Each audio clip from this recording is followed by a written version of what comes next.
I embrace change to the fullest.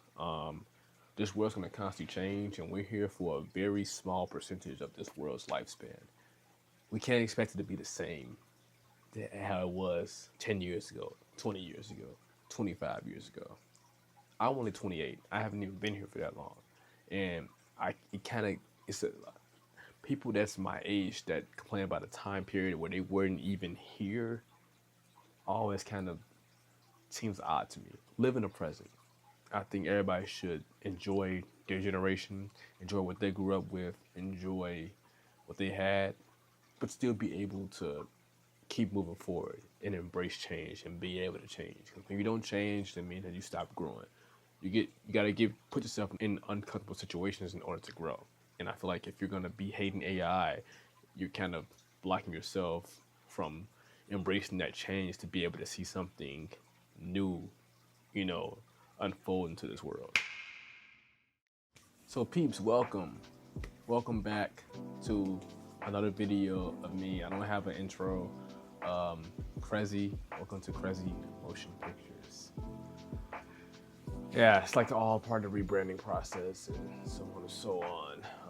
But I want to talk about something that's been weighing on my mind for quite a while, and I've been wanting to. I got a few words to say about it. I just want to touch base on it, mainly about AI, and it's the main topic in my industry, film and TV.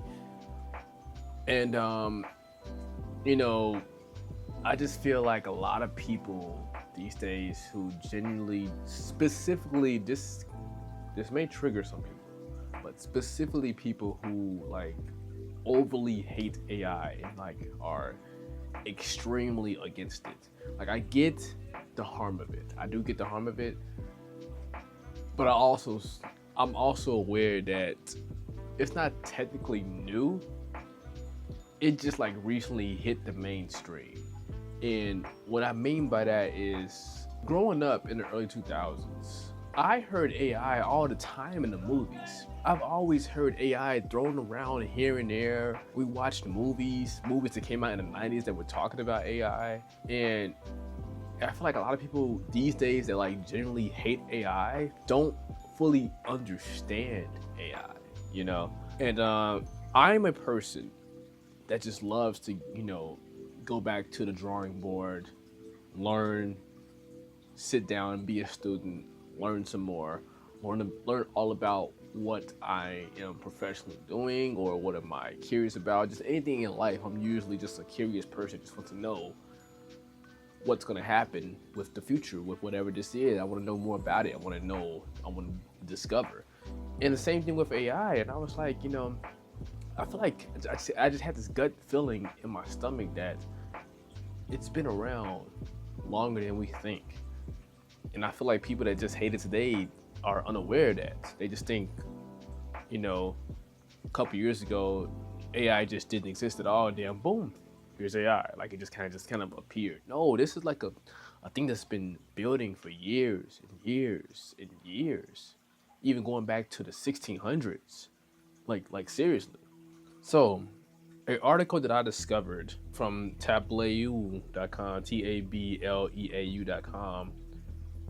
and it states that, sometimes it may feel like AI is a recent development and it has become mainstream in the last several years. But in reality, AI literally began back from in the early 1900s. Like knowing the history of AI is extremely important in understanding what AI is now and where it can potentially may go in the future. So let's start off, like, what exactly is artificial intelligence? Like, what is AI specifically? Artificial intelligence is a specialty within computer science that is concerned with creating systems that can replicate human intelligence and problem-solving abilities. They do this by taking in a myriad of data, processing it, and learning from their past in order to streamline and improve in the future. A normal computer program would need human interference in order to fix bugs and improve processes. The history of artificial intelligence. The idea of artificial intelligence goes back thousands of years to ancient philosophers considering questions of life and death. In ancient times, inventors made things called automatons, which were mechanical and moved independently of human intervention. The word automaton comes from ancient Greek and means acting of one's own will. And one of the earliest records of an automaton comes from 400 BCE and refers to a mechanical pigeon created by a friend of the philosopher Plato. Many years later, one of the famous automatons was created by Leonardo da Vinci around the year 1495. 1495 is when AI has kind of surfaced on the planet. Even if it wasn't even called AI back then, it was technically AI. The groundwork for AI. 1900 to 1950, in the early 1900s, there was a lot of media created that centered around the idea of artificial humans. So much so that scientists of all sorts started asking the question, is it possible to create an artificial brain? Some creators even made some versions of what we call now robots. And the word was coined in a Zec play in 1921. Though most of them were relatively simple, these were stream powered for the most part, and some could make facial expressions and even walk. In 1921, Zec playwright Carol Kapik released a science fiction play, Rossum's Universal Robots, which introduced the idea of artificial people, which he named robots. This was the first known use of the word. In 1929, Japanese professor Makoto Nishimura built the first Japanese robot named Gaku Tensoko.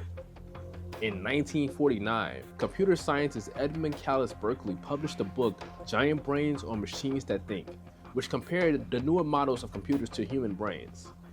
In 1950 through 1956, this was the birth of AI. The range of time was when the interest in AI really came to a head. Alan Turing published his work Computer Machinery and Intelligence, which experts use to measure computer intelligence.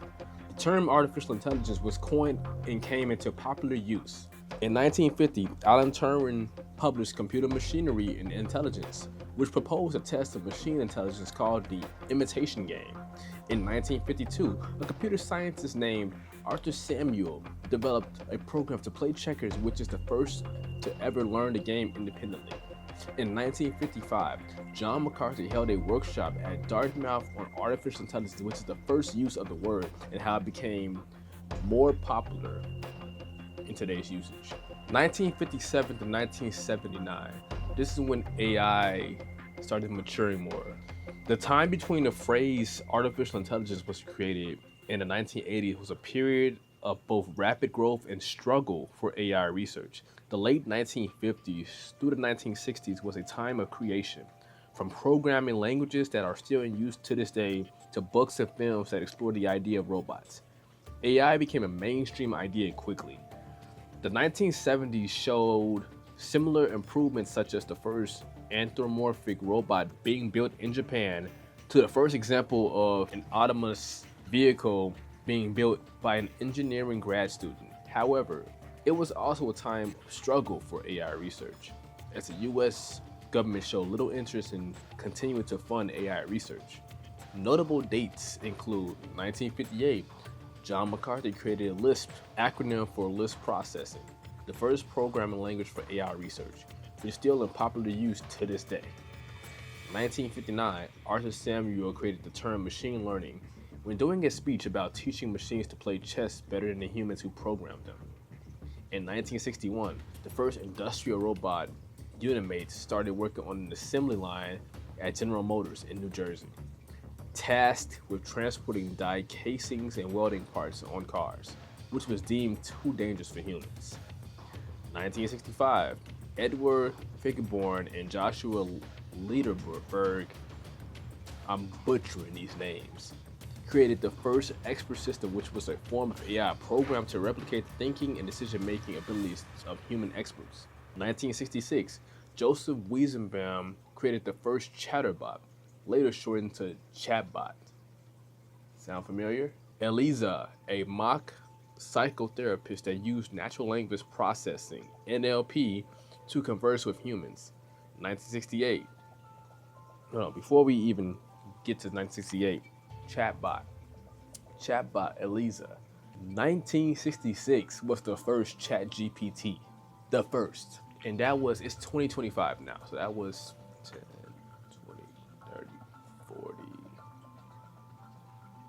That was 49 years ago. That was 49 years ago, bro. 49 years ago. In 1968, Soviet mathematician Alexei Ivakhenko published group method of data handling in the journal Admatemika, which proposed a new approach to AI that would later become what we now know as deep learning. In 1973, an applied mathematician named James Lighthill gave a report to the British Science Council underlining that strides were not as impressive as those that had been promised by scientists, which led to much reduced support and funding for AI research from the British government. 1979, James L. Adams created the Stanford chart in 1961, which became one of the first examples of an autonomous vehicle, which later in 1979, it successfully navigated a room full of chairs without human interference. Another event in 1979, the American Association of Artificial Intelligence, which is now known as the Association for the Advancement of Artificial Intelligence, AAAI, was founded. Now let's get into the AI boom. This is when things pretty much changed. It's just bursted. 1980 to 1987. Now let's talk about these significant years. Most of the 1980s showed a period of rapid growth and interest in AI, now labeled as the AI boom. This came from both breakthroughs in research and additional government funding to support the researches.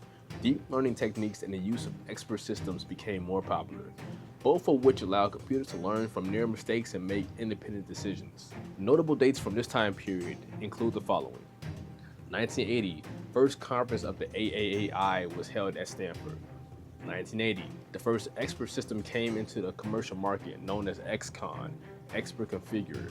It was designed to assist the ordering of computer systems by automatically picking components based on the customer's needs.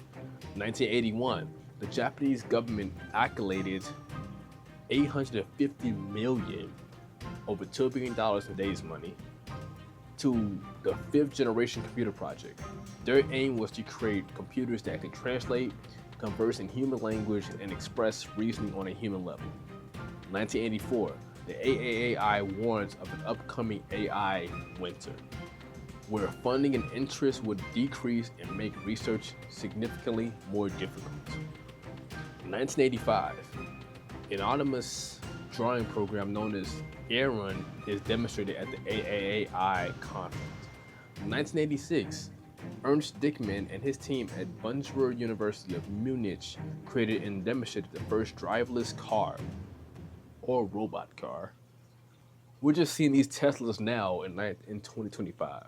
Or not the Teslas, but the Waymos in Los Angeles. I see them all the time in LA. This is 20 years old, 1987. Oh, and this car could drive up to 55 miles per hour on roads that didn't have other obstacles or human drivers on it. 1987, commercial launch of Alacrity by Alatrocious Inc. Alacrity was the first strategy managerial advisory system and used a complex expert system with 3,000 plus rules. AI winter, 1987 to 1993. As the AAI warned, an AI winter came. The term describes a period of low consumer, public, and private interest in AI, which leads to decreased research funding, which in turn leads to few breakthroughs. Both private investors and the government lost interest in AI and halted their funding due to high cost versus seemingly low return. This AI winter came about because of some setbacks in the machine market and expert systems, including the end of the 5th generation project, cutbacks in strategic computing initiatives, and the slowdown in deployment of expert systems. Notable dates from this time period include 1997, the market for specialized Lisp-based hardware collapsed due to cheaper and more accessible competitors that could run Lisp software, including those offered by IBM and Apple. This caused many specialized Lisp companies to fail as the technology was now easily accessible. 1988, a computer programmer named Roller Carpenter invented the chatbot Jabberwocky, the next chatbot, which he programmed to provide interesting and entertainment conversations to humans. So now we're starting to get more of a personality back in 1993. The rise of AI agents, 1993 to 2011. So now we get into the early 2000s. Despite the lack of funding during the AI winter, the early 90s showed some impressive strides forward in AI research, including the introduction of the first AI system that can beat a reigning world champion chess player. This era also saw early examples of early AI agents in research settings, as well as the introduction of AI into everyday life via interventions such as the first Romba and the first commercially available speech recognition software on Windows computers. The surge in interest was followed by a surge in funding for research, which allowed even more progress to be made. Notable dates include 1997, Deep Blue, developed by IBM, beat the world chess champion Garry Kasparov in a highly publicized match and became the first program to beat a human chess competition. 1997 is when I came. 1997, Windows released a speech recognition software developed by Dragon Systems. 2000, Professor Cynthia Breazeal developed the first robot that could simulate human emotions with its face, which included eyes, eyebrows, ears, and the mouth. It was called Kismet. 2002, the first Romba was released. 2003, NASA landed 2 rovers onto Mars, Spirit and Opportunity, and they navigated the surface of the planet without human intervention. 2006, companies such as Twitter, Facebook, and Netflix started utilizing AI as a part of their advertising and user experience algorithms. 2010, Microsoft launched the Xbox 360 Kinect, the first gaming software or hardware designed to track body movement and translate into gaming directions. So that was technically AI when we were back playing the Kinect. 2011, an NLP computer programmed to answer questions named Watson, created by IBM, won Jeopardy against 2 former champions in a televised game. 2011, Apple released Siri, the first popular virtual assistant, artificial general intelligence, 2012 to present. Now this brings us to the most recent developments in AI. Up to the present day, we've seen a huge surge in common use AI tools such as virtual assistants, search engines, etc. This time period also popularized deep learning and big data. Notable dates include 2012, 2 researchers from Google, Jeff Dean and Andrew Neig, trained a neural network to recognize cats by showing it unlabeled images and no background information. 2015, Elon Musk, Stephen Hawking, and Steve Wozniak, and over 3,000 others signed an open letter to the world's government systems banning development of and later use of autonomous weapons for purposes of war. 2016, Hanson Robotics created a humanoid robot named Sophia, who became known as the first robot citizen and was the first robot created with a realistic human experience and the ability to see and replicate emotions as well as to communicate. 2016, baby. 2017, Facebook programmed 2 AI chatbots to converse and learn how to negotiate, but as they went back and forth, they ended up foregoing English and developing their own language and completely autonomously. 2018, a Chinese tech group called Alibaba's language processing AI beat human intellect on a Stanford reading and comprehension test. 2019, Google's AlphaStar reached Grandmaster on the video game StarCraft 2, outperforming all but 2% of human players. 2020, OpenAI started beta testing GPT-3, a model that uses deep learning to create code, poetry, and other such language and writing tasks. While not the first of its kind, it's the first that creates content almost indistinguishable from those created by humans.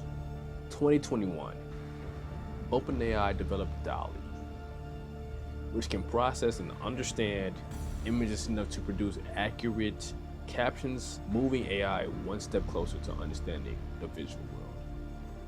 So what does the future hold? Now we're back in the present. I personally think we can expect to see an adoption of AI in smaller businesses, which we are already seeing.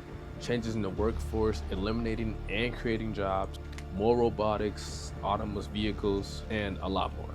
When I personally think about AI, is and I hope all of my friends see this video as well, see where I fully stand. I'm usually kind of biased, unfortunately.